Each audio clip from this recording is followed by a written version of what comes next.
What's happening, y'all? This is Mike D with Black Fathers Now, where we're bringing the village to the brothers. Every couple of weeks, you can look forward to a quick inspirational message or a thought-provoking guest with knowledge and wisdom, all geared towards helping you be the best father that you can be. We're bringing the village to you. Now it's your turn to do something with what you learned. All right, y'all. Let's go.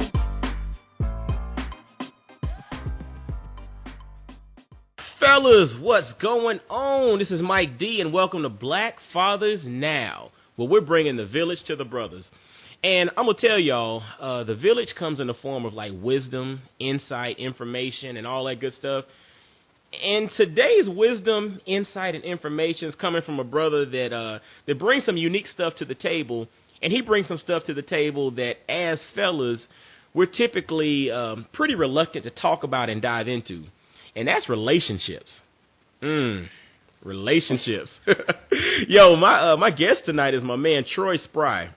Now, Troy is a husband. He's a father. He's a speaker, an author, certified life and relationship coach, and a reality expert. Now, we're going to jump back into that reality expert thing in a little bit.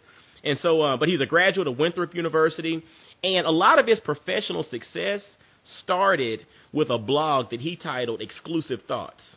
Now, since then, I mean, he currently holds a official staff position as a writer for Black and Married with Kids, the award-winning website. And recently, he was a recipient of Writer of the Year and the Writer's Choice Award. You know, you've also probably seen some of his stuff with, you know, the celebrity matchmaker Paul C. Brunson, in Jet Magazine Online. I mean, he was a guest blogger for the Steve Harvey Act Like a Success conference. I mean, all right, put it this way. I could sit here and read his bio for like an hour, but I'm not going to. So I'm going to let him kind of fill in some of the gaps. Now, I will have to say this, all right? I mean, reluctantly, I have to say he is a member of Kappa Alpha Psi fraternity. I mean, right year, wrong color, my brother. Omega Psi Phi in the building. Nah, it's all love, man. Oh, he's shaking his head. But Troy, boy, man, you know I couldn't resist, man. I knew you was coming. I knew you had to come at some point. You know I was coming with. I didn't even tell you I was coming with that. It's always a given. Yeah, it is, man. But hey, I want to thank you for taking time out of your busy schedule to come on and talk to us and, you know, kind of pour into the fellas a little bit regarding relationships and getting that aspect of our life right, man. Yeah, man. I appreciate you having me. No I mean, doubt. I love what you're doing with the podcast, man. I love bringing the village to the brothers. I love it. That's what it's all about, man. Now, I know I read half of a book when I gave your intro, but are there any things that I missed out on, anything that you kind of want to dump in there as far as, like, you want to shout out to the wife, to the little one? I mean, anything that you want to throw out there, man? Oh, yeah, because, I mean, I definitely want to shout them out because they're the why behind what I do, right? That's right. And, you know, first and foremost, I'm a husband and a father. So shout out to Miss Tiffany Spry out there and my little one, Queen Kinsley. Kinsley Taryn Spry is her name, but I call her Queen Kinsley. So shout out to them for sure, man. They've changed my life in so many positive ways. The other thing I want to make sure I just mention is, you know, I got 2 books, and I like to make sure the audience knows that because I pour a lot of my stuff into my writing, right? And so, I mean, I have a book. It is real perfect for what we're talking about. It's called, my first ebook was called Teach Me How to Love, A Man's Journey Toward and Through Marriage, right? So I was talking a lot about that journey that we go on as men from, it's not like we just flip a switch, right? That's right. It's a journey we go on, and I wanted to kind of discuss a little bit of that so people can relate, you know, men and women then women can get some understanding as well. And then the second book I have is called Teach Me How to Love, Why What You Don't Know Will Hurt You. Yeah. Wow. And so I kind of got inspired to write that, mainly because the audience kept asking for it, right? But now, you know, the stuff I was writing, I was just blogging, and then people were like, "Where's the book? Where's the book?" And I was like, "All right, I got to put the book together." And so I just kind of got with the most pertinent relationship issues that I was seeing in the audience, and then I just addressed the issues, right? And, you know, gave the insights that I had. And, you know, the research I've done and just kind of wrote and put it together, man, it's been received really, really well. So those are the only things I would really, you know, add to what you were saying. Awesome, man. And we're going to definitely jump into the book, your second book in a minute and have you kind of talk on a few tips there that some of the brothers can apply. But one thing that kind of stood out to me in your bio, and I was not overly familiar with, but reality expert. Like, what's a reality expert, my man? It's a question I get very often, man, very often. And there's no official, role. I kind of created it myself. Okay. Right? And the reason why is I've always prided myself on being authentic. Mm-hmm. Right? But when I say authentic, I think that one of the biggest issues with relationships and with life is that we're not honest with ourselves or with others. Right? That's real. And so because we're not honest with ourselves or with others, then what happens is we all give each other false information. Right? I liken it to, when you grow up, right? No one in your family was ever really real with you. Maybe not you, but for me, nobody was real about how much money they made. That's right. Never. Me too. That's in the black community, bro. Yeah. And so you sitting there like, hey, why nobody kept it straight with me? I would have known, okay, what I'm supposed to be shooting for, what I'm not supposed to be shooting. Like, what am I supposed to be doing out here? Mm-hmm. So I always prided myself when I started my movement that I would be as real as it gets, because most of my writing comes from what's going on with me and my family or people around me, right? So I always say I'm going to be a reality expert. If I don't do anything else, it's going to be based on reality. It's not going to be a lot of fluff. So that's why I try to make sure people know I don't have a perfect relationship, right? There are things that I go through. There are things that I go through with my wife. There are things I go through with my family. But the more we talk about those things, the more we're real about it, then the better we get. That's because we now get real information. You know what I mean? And that in itself is a reality expert. It's about being real. You're an expert in being real. I love it. And in all honesty, when it comes to relationships, I mean, we got to be real. If we're not real there, it ain't going to work. It ain't going to work, brother. Now, you have a lot of titles. You're speaker, author, certified life and relationship coach, and reality expert, husband and father on top of that. Like, what led to this? Like, when you think about how people go down different paths, a lot of times for some people, it was like one incident, or there was a string of experiences, or, there was something that they noticed a need in the world. They just want to kind of fill that need. For you, like, let's talk a little bit about your journey. Like, where did all this stuff start, man? Man, it's so funny. Like, you probably know this too, is, when you look back over your, like, when you become something, right? You start thinking about what was going on along the way that prepared you for it, right? You might not know what the end result is, but you kind of look back and you're like, dang, I was being prepared for that. So, long story short, I was always a writer, right? Growing up, even in high school, like, and everywhere, I used to have teachers tell me, look, you have great content, your grammar just sucks, right? That's right. That's right. But also, like, I was the guy who, like, for my friends, if they needed a love letter written, guess who wrote it? Me. Wow. If they needed a poem written, I was the guy writing it. Right? So I was always this writer, right? And so when I got out of college, real life happened, right? I had a job, corporate job, all that stuff, so I stopped writing. Well, ultimately, my mother, it all came full circle. My mother passed away back in 2011, right?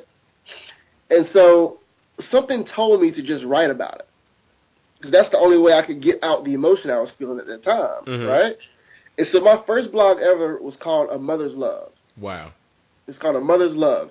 And I didn't even know what a blog was. I just Googled it, and something like Blogspot came up or something like that. Okay. So I just wrote it. And so I wrote the blog, right? And I sent it out to social media.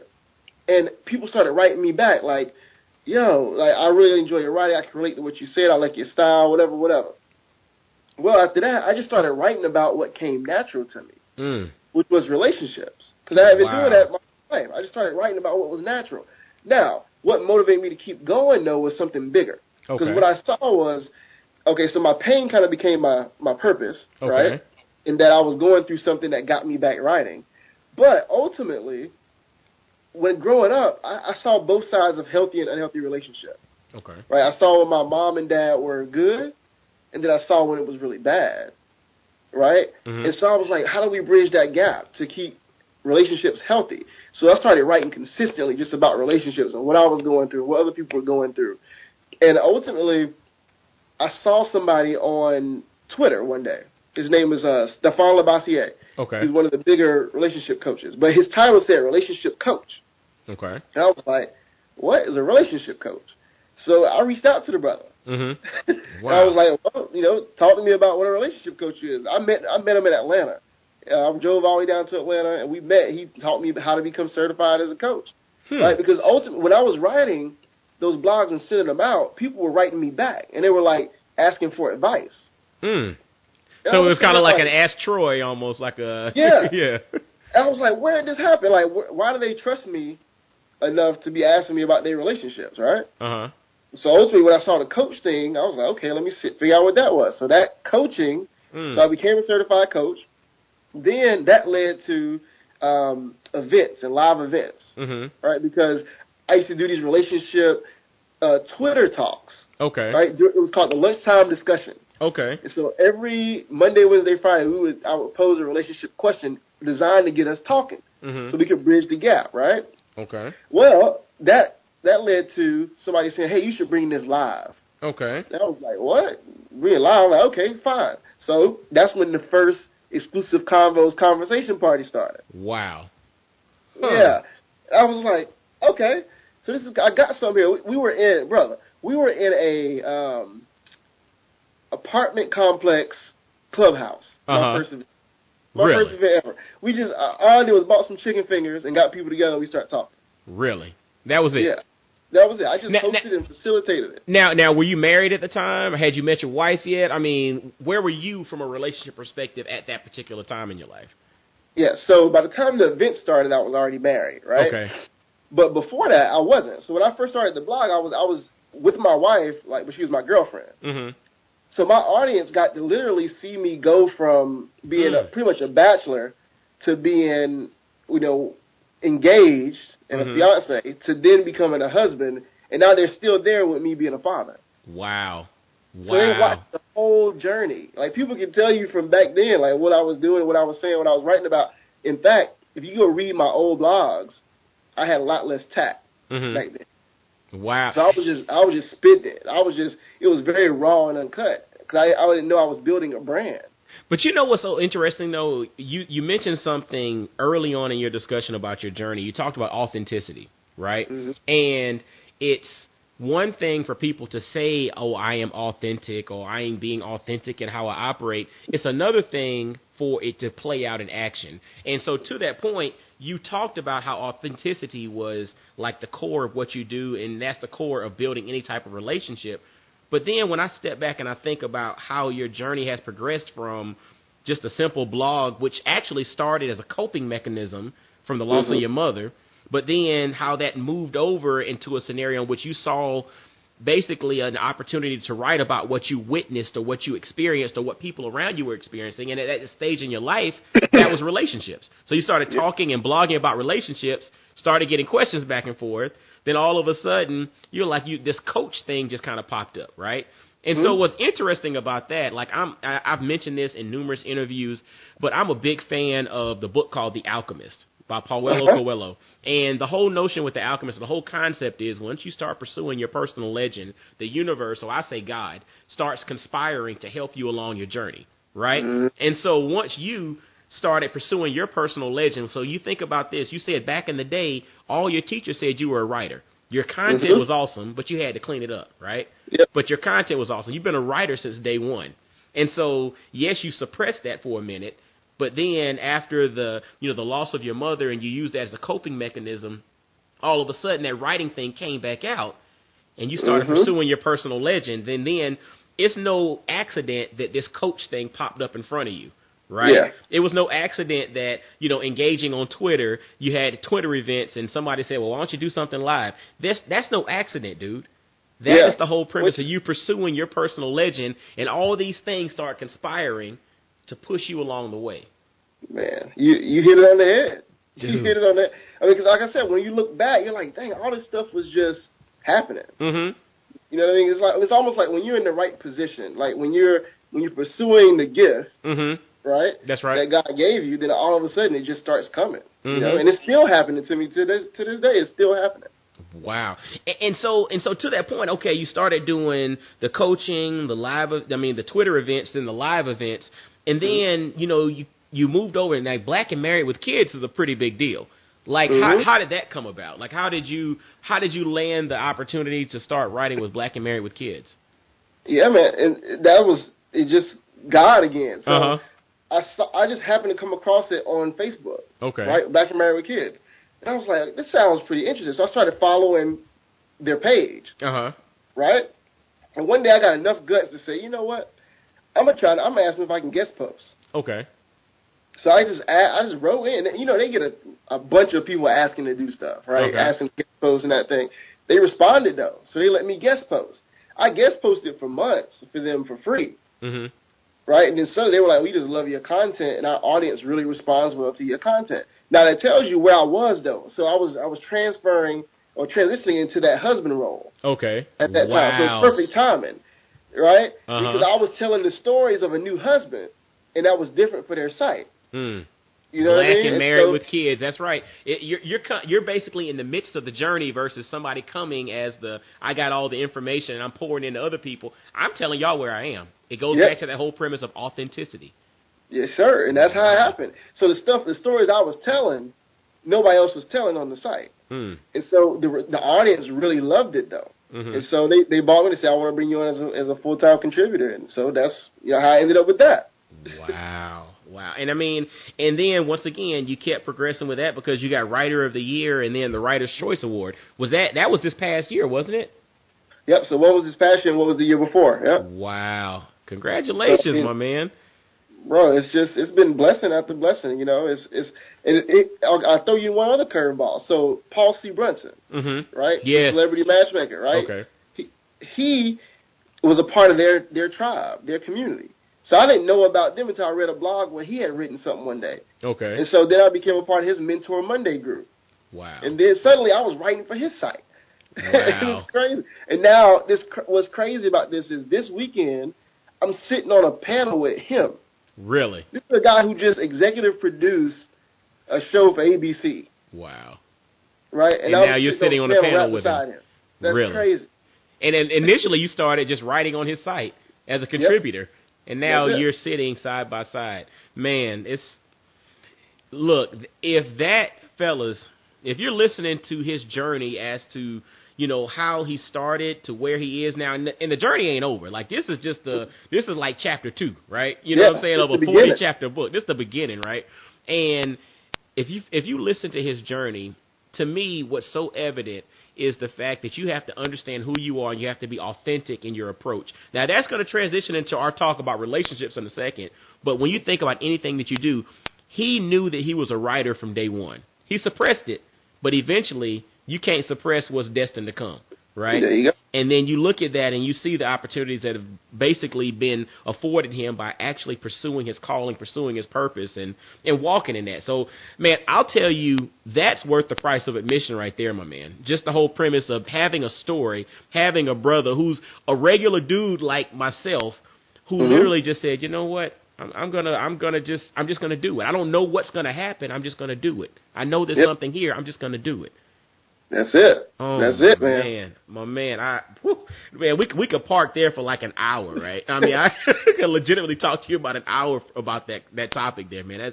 That rings true with me.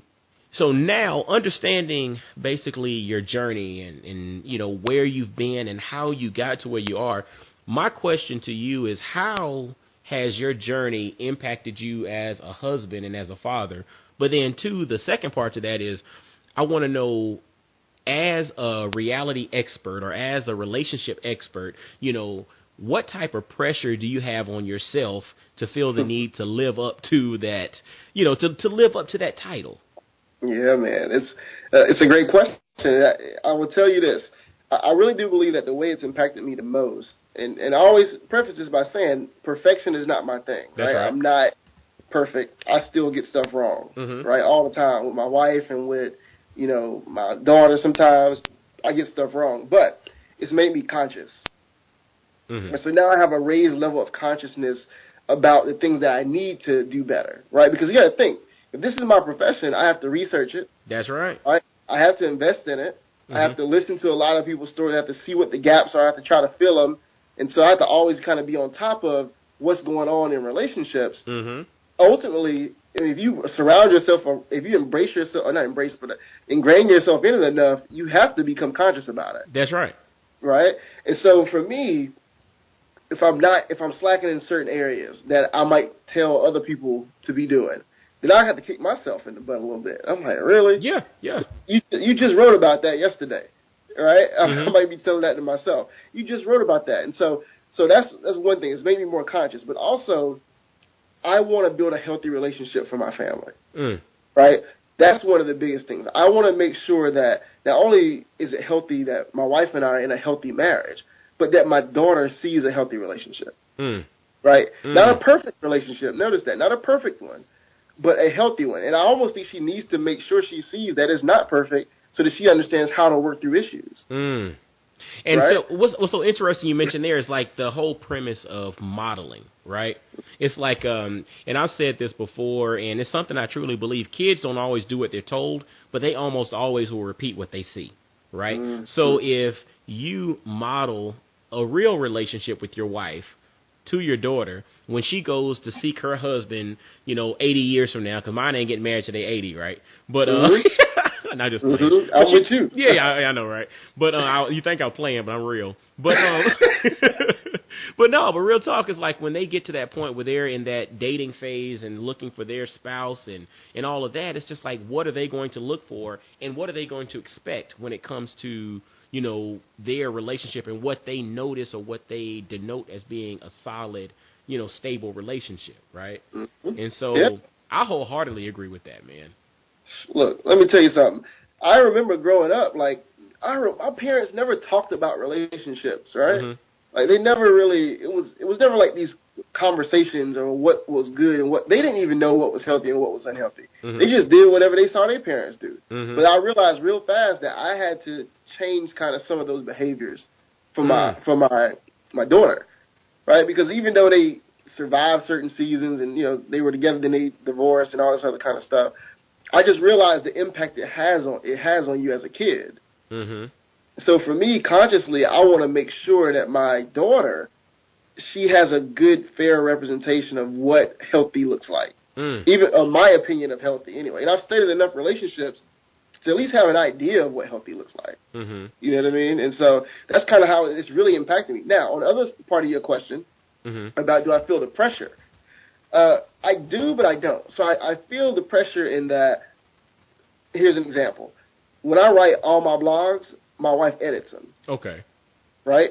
So that's twofold, right? One thing happens is when something's not going right, she's like, you just wrote about this. Or, page so-and-so, is back in my face, right?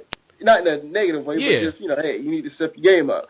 But the other part of that, though, is it's allowed her to see a part of me that maybe I would have never really communicated that well, right? Because maybe I couldn't talk about it the way I could write about it. And that's so powerful. You see what I mean? So that's she powerful. sees a depth of me that I might not just express, just because of pride and ego, right? I might, but on the words on the paper, though, she feels them. I've seen her literally change how she handles situations with me because of something I've written. You know what you said there, and this is profound, man. This is something I need to figure out a way to to incorporate into my life a little bit, in the sense that you figure out how you best communicate, and you find ways for that mode or that methodology or that method to be utilized in communication with your spouse or your significant other. And so to you, you're a writer. Okay, so you're a person that, like, you know what, I might write it better than I can say it. So to that point, by operating this way, you're allowing your spouse to see your best form of communication at work. Versus a lot of people who might not be the best verbal communicators, but the only thing they can do is communicate verbally, whereas they might need to figure out ways to shoot their wife a message or write her a note or shoot her a text message or an email or something to communicate, because that's your best mode, that's your best methodology for communicating your thoughts and your feelings and how you operate. So I'm taking that right there and incorporating that into how I operate, because me personally, I'm more of a verbal person. Right? I might write something and I can't quite put it in the right context, and the right emotion might not come out in my words on paper, but I can verbally communicate that to you better. right? I can communicate verbally better than I can write it. So for me, it's the other way around. If I write something, I might need to go through and say, okay, let me tell you about it first. This is what I meant to say. This is what I meant to say. I didn't mean it to come out like that. But that's so to that point, it's like to their own self be true, and it goes back to your core area or your core point of being authentic. Authenticity, understanding who you are, understanding your why, knowing who you are. Yeah, man, that's it. It's powerful. Once you reach that age where you just, I was telling my wife this the other day, when you just feel good about who you are, like, it just changes everything. Like, you just kind of, you feel good about yourself. You're like, I know who I am at the core. And so I'm not going to try to be someone I'm not. And that's the other thing, as far as the pressure to be perfect, my audience knows that, yes, publicly, they want to make sure I'm living what I'm preaching, right? But they also understand that perfection has never been my goal. That's right. Right? Because they learn more from me through the imperfections. That's right. Of what I'm talking about, One of my favorite titles of any album, of anything out there is, and it might not be the best album of all time, but my favorite title is CeeLo Green and His Perfect Imperfections.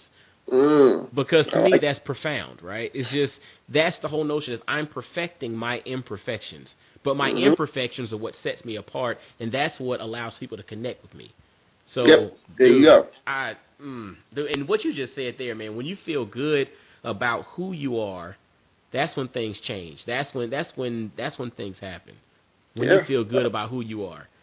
And, I mean, truthfully, man, I think this is a good segue to kind of jump into your book a little bit, man, because feeling good about who you are, I mean, I think it starts there because then you can truly give to that other person your full self, right? Because if I don't feel good about who I am, then who am I going to be for my spouse, right? Yep. And fellas, we're going to jump into Troy's book, Teach Me How to Love, Why What You Don't Know Will Hurt You. And usually a book like this is for women. I mean, let's just be real. Most of the time, and I bet probably the majority of people who read it are probably women. And I will say this, men, you're missing out because Troy is coming from a perspective of a brother who's been there, done that, who's experienced other relationships from the standpoint of interviewing and counseling other folks and learning from the good, from the bad. And he throws some nuggets of wisdom in here that, fellas, we can live with and we can kind of build on to be the best, in our own relationship, whether we're already married or we're maybe a single father and kind of on the dating scene, whatever it may be. He throws some nuggets of wisdom in here that are definitely going to help you to approach life and dating and relationships in a different way. And a couple things I want you to expound upon in your book, man. I found a couple of quotes. I'm not going to give the whole book because I want people to go buy it and read it on their own.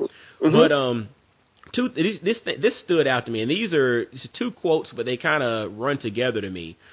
It says, "Here is your permission slip, making it okay to want to be loved and to give love." And that actually, to me, ties into this next part. It says, as we become men, we spend much time learning how to sex that we never really learn how to love. So we spend a lot of time learning how to sex, but we don't spend a lot of time learning how to love. But the first thing is, you're in the book, you've given the brothers permission to say it's okay to love. So talk a little bit about that, and how does that apply to us, man, and why is that such a big deal for us fellas, man? Oh, man, that's probably one of the most important parts of my book, right? Because I feel like the most powerful thing in the world is a man that knows how to love, right? Because our whole lives, we're taught the opposite. That's right. Right? We're not taught how to love. We're taught to be strong and, not feel anything. Right? I always promised myself in this movement that I would try to give men a safe place to be vulnerable, right? To have emotion. Because I always say, when I came out the womb, right, and my sister came out the womb, we both did the same thing. We both cried. Right? We're socialized to not feel. Then we have issues like, what?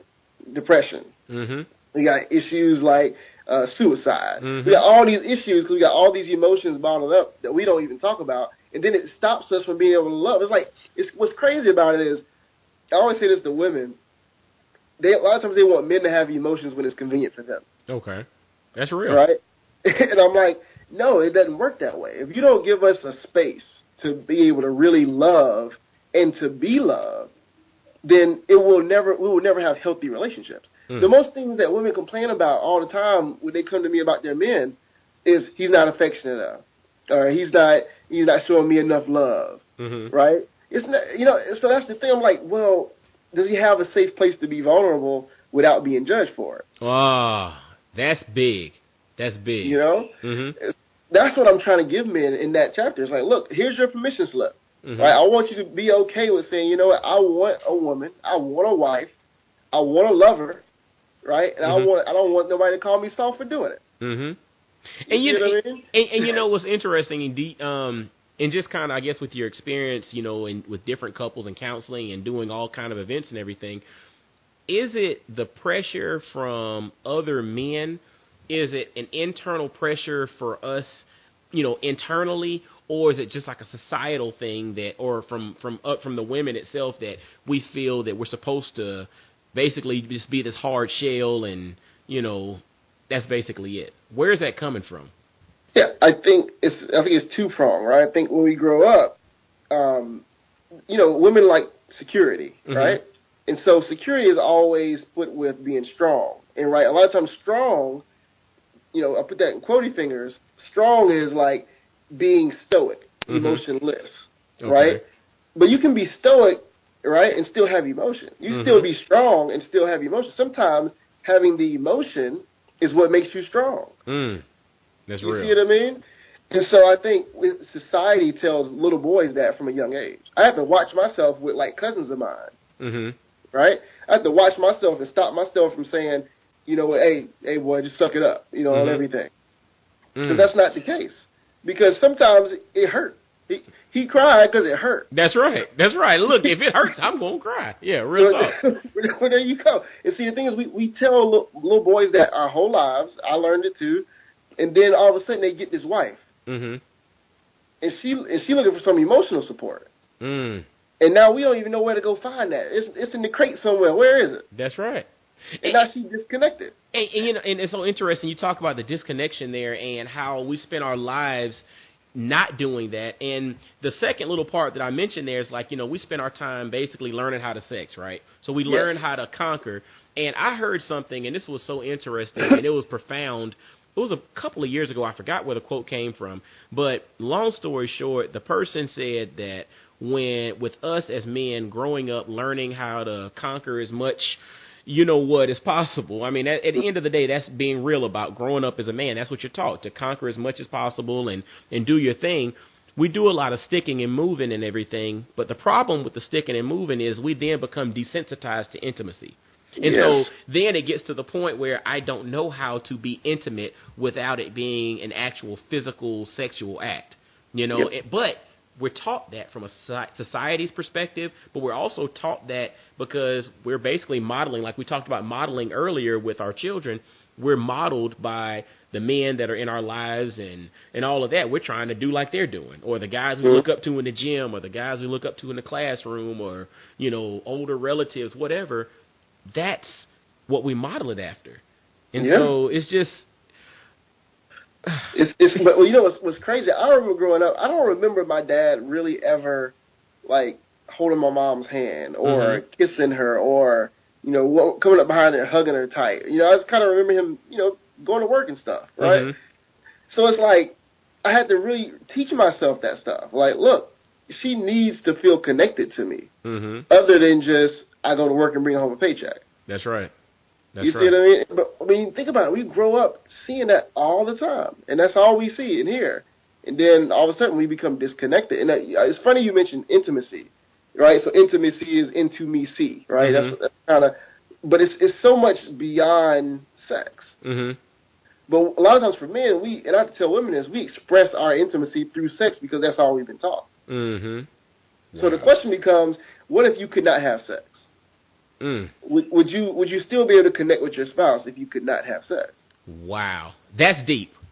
That's deep.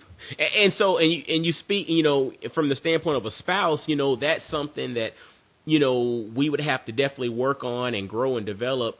And but then you think about a brother who might be a single father who's maybe in the dating scene, who's not even married yet. That whole notion of developing intimacy without the physical part prior to being married. It's like when you're married, you kind of have a safe space that if you want to just lay on the sofa and just Netflix and chill and really just chill, as a married couple, you can do that. But there are probably a couple of brothers who are listening, not a couple, there's probably a lot of brothers who are listening who might not be married. You know what I'm saying? So the whole premise of learning how to develop that level of intimacy without having the physical part so that we can then grow in the whole premise of really learning how to love. Like, how would you encourage that, or what are some things that you think might help in that regard? Yeah, I feel like the first thing that you have to be is willing to be vulnerable, right? And for men, that's hard, right? Because for vulnerability is like a cuss word for men. Yes, it is. Right? Never let them see me sweat, right? Never let them get too close to me. Never let them in. But the thing is, that's where the intimacy is. The intimacy is in the trust that's built through being vulnerable with somebody. Right? When they can see you through your flaws and still love you anyway. That's right? real. We always feel like we got to put a persona on all the time, right? I'm the tough guy. Right? You love me because, this, and this. No, I love you because you're flawed, right? That's intimacy right there. So I think if you're dating too, I think you gotta look for people who you trust enough to be that vulnerable with, right?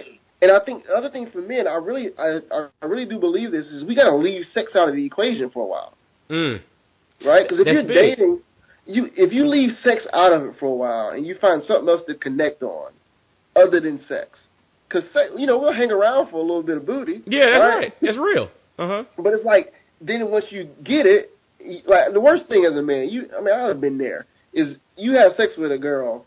And then, as soon as the orgasm happens, you want nothing else to do with her. That's it. That goes back to the whole notion of being desensitized to intimacy, because we're just used to the physical part. But then, when that other part comes into the equation, you know what I'm saying? We don't know how to handle it. Don't know how to handle it. And so, if we take that out the equation while we're dating a little bit, not just women always talk, don't have sex, don't have sex, don't have sex. What if, as men, we say, you know what, I'm gonna take this a lot slower and figure out if I really like you. If I could really see myself being intimate with you, if I could really connect with you on a level that's way deeper than just, me trying to get you to my house. That's how you're going to start. That's the foundation. You build a foundation of a relationship there, right? I didn't have sex with my wife for a long time, but the intimacy that was built from us staying up all night talking, right? And for her sharing her biggest fears and me sharing mine, right, and my biggest dreams, right, that can never be taken from us.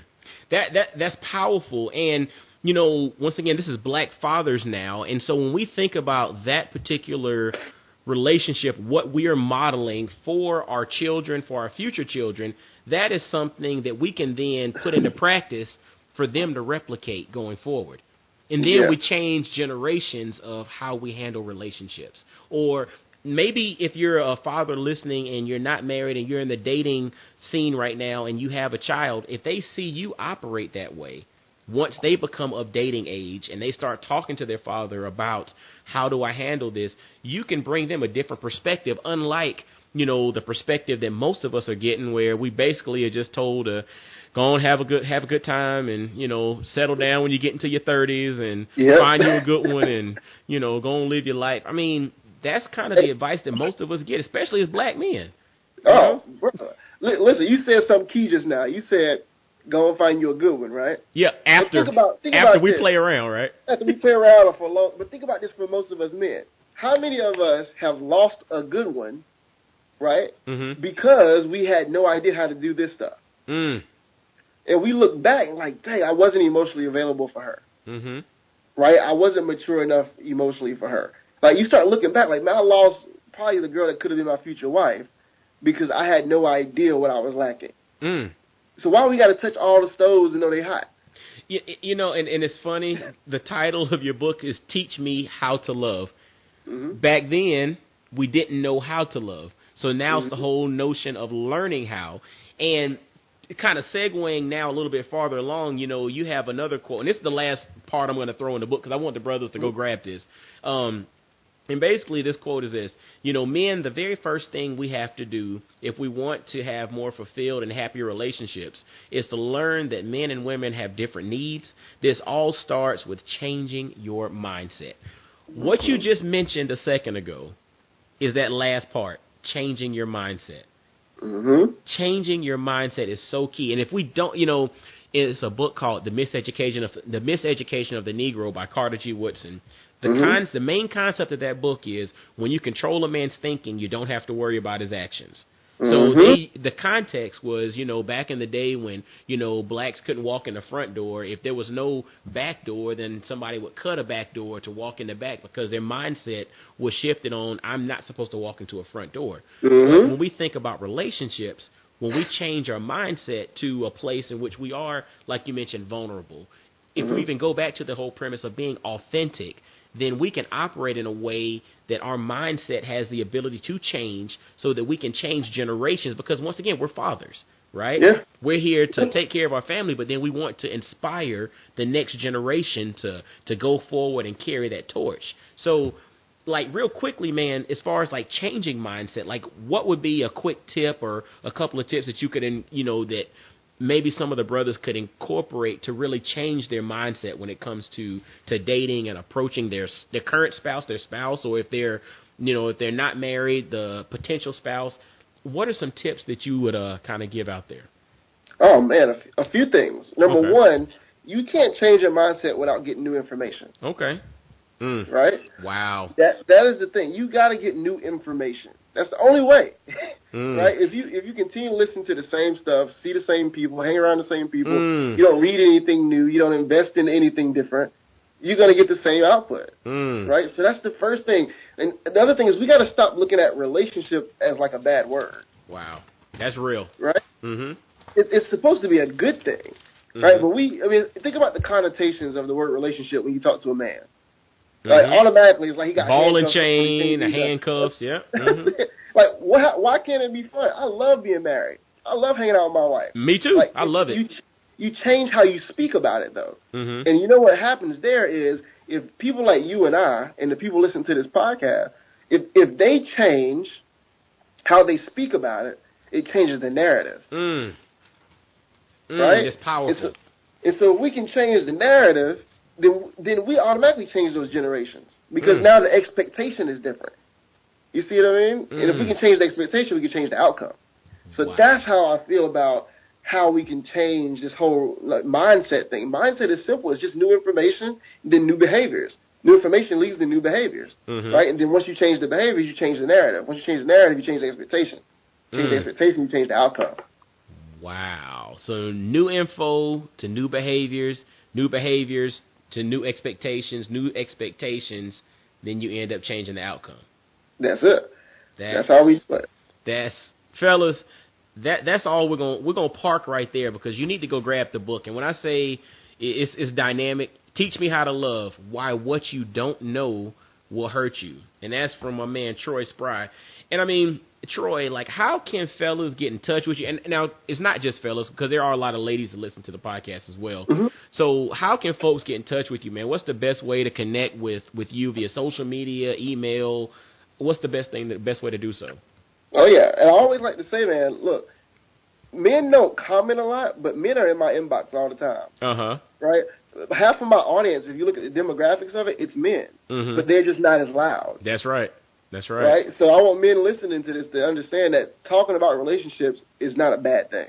Your wives will appreciate it and your girlfriends will appreciate it. Now, and the best way is just start with my website, right? Okay. I always say go to www.xk, and I always say K because I'm a Kappa. Oh, Lord. So XKLUSIVE thoughts.com. If you go there, you can find everything. But a lot of people probably got their phone in their hand, so you can go to Instagram and go to @exclusive5. That's XKLUSIVE and the number 5. Okay. And at the end of the day, if you forget everything I just said, just Google Exclusive Thoughts. And it'll pop up. And what I'm going to do, fellas and the ladies that are listening, I'm going to put all of that in the show notes. So I'll have exclusivethoughts.com. We'll also have his Instagram, Facebook, all the stuff there. And Troy Spy, some information about him will all be there in the show notes. So y'all can definitely take a look at that and connect with my man and, show him some love, man, and let him know you heard about him on Black Fathers Now, for sure. Man. Yeah. And any parting words, man, anything you want to kind of leave with the fellas, man, regarding relationships, regarding life, regarding purpose, being authentic. I mean, anything that you want to leave out there? Yeah, man. I think the biggest takeaway is always just start with you, right? Just start with you. Because I think ultimately the changes that we make in life and in love start with us. So that's my takeaway. That's it. Start with you. Man, and fellas, that's enough. Start with you. And I really want to take time to thank my man Troy Spry, man. I mean, this brother is out there. He's doing this thing. He's helping relationships, one person, one couple, one conference, one panel at a time, man, one book at a time, one podcast at a time. He's doing it. And I really commend him, man, because at the end of the day, this is going to help us all grow and become better, because the better we love our spouse, the better our children see us love our spouse, the better they're going to seek that type of love in their future relationships. So, my man, I thank you for taking time to hanging out with your boy and just spitting knowledge, man. This is some good stuff. This is the first for me. This is the first time I've interviewed, a relationship coach, and I'm thinking I might need to holler at you offline a little bit. Hey, you know how it goes. I know how it goes, my man. Well, no doubt, man. But fellas, man, as always, y'all follow Black Fathers Now on Facebook, Instagram, and Twitter. Visit blackfathersnow.com. And, as always, man, y'all be blessed, well, and wise. Until next time, I'll holler at you. Peace. Yo, fellas, I hope you enjoyed today's episode. And always, always, always visit blackfathersnow.com, as well as follow Black Fathers Now on virtually every social media platform you can think of. Instagram, Facebook, Twitter, everywhere. Just follow us and engage with us, man. Look forward to hearing from you. And I guess until next time, I'll holler at you. Peace.